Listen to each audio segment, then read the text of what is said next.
किसका चित्र दिख रहा है आप लोगों को? सरसों का पौधा है। आज हम लोग पौधे के विभिन्न भागों के विषय में अध्ययन करेंगे। तो आपको यहाँ ये जो नीचे दिख रहा है, ये क्या दिख रहा है? ये जड़ है जो जमीन के अंदर होता है, और इस जड़ से ऊपर की तरफ एक तना लगा होता है जो ऊपर शाखाओं को संभाले रखता है, इसको कहते हैं तना। तना होता है जो जड़ से लगा होता है और इसी पे पत्ती फूल फल लगे होते हैं। और आप देख रहे हैं हरे रंग की संरचना दिख रही है ना, ये क्या है? पत्ती है। और इन पत्तियों के बीच में एक देख रहे हैं कि यहाँ से कलिकाएं निकली हुई हैं। ये क्या दिख रही है? कलिकाएं निकली हुई है, ये होती है पुष्प।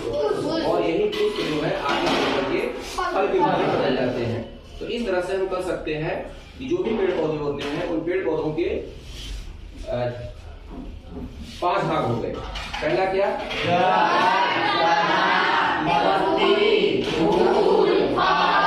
ये फल है। इस तरह से 5 भाग हो गए। अगर इन 5 भागों को अगर हम अध्ययन के दृष्टिकोण से बांटा जाए तो इनको 2 भागों में बांटा जा सकता है। यानी कि एक ऐसा भाग जो जमीन के नीचे होता है और दूसरा भाग जो जमीन के ऊपर होता है। तो जमीन के जो नीचे वाला भाग होता है उसको कहते हैं मूल तंत्र। क्या कहते हैं? मूल तंत्र कहते हैं। और इस मूल तंत्र में 3 भाग होते हैं। कितने भाग होते हैं? पहला तो हो गया जड़, और पहला तो हो गया जड़, और जड़ का जो आगे वाला भाग होता है जो जमीन के अंदर घुसता है उसको कहते हैं मूल गोप। क्या कहते हैं? मूल गोप एक टोपी जैसी संरचना होती है जो जड़ों को अंदर गहराई तक ले जाने में मदद करती है।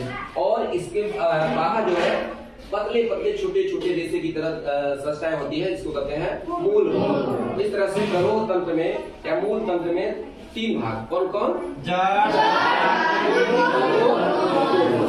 जड़, मूल गोप और जमीन के ऊपर वाला जो भाग है इसको कहते हैं प्ररोह तंत्र। क्या कहते हैं? प्ररोह तंत्र में कौन से भाग आएंगे? बहुत सुंदर। यानी कि पूरे इस पौधे को अगर हम 2 भागों में अध्ययन दृष्टिकोण से बांटे तो जो जमीन के नीचे वाला भाग है उसको कहते हैं जड़ तंत्र, और जो जड़ जमीन के ऊपर वाला भाग है उसको कहते हैं प्ररोह तंत्र। तो आज हम लोगों ने पढ़ा कि पौधे के कितने भाग होते हैं? 5 भाग। कौन कौन?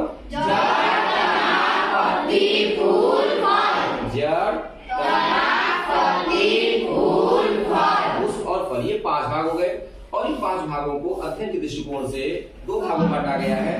जो जमीन के नीचे वाला भाग होता है उसको मूल तंत्र या जड़ तंत्र, जो जमीन के ऊपर होता है उसको जो जमीन के नीचे होता है मूल तंत्र में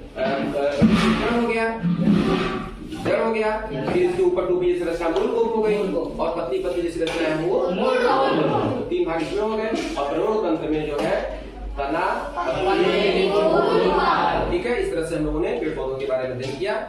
आप लोगों का कल का जो गृह कार्य होगा वो होगा कि पौधे के कितने भाग होते हैं, और जड़ तंत्र में कौन कौन से भाग होते हैं, और प्ररोह तंत्र में कौन कौन से। ठीक है।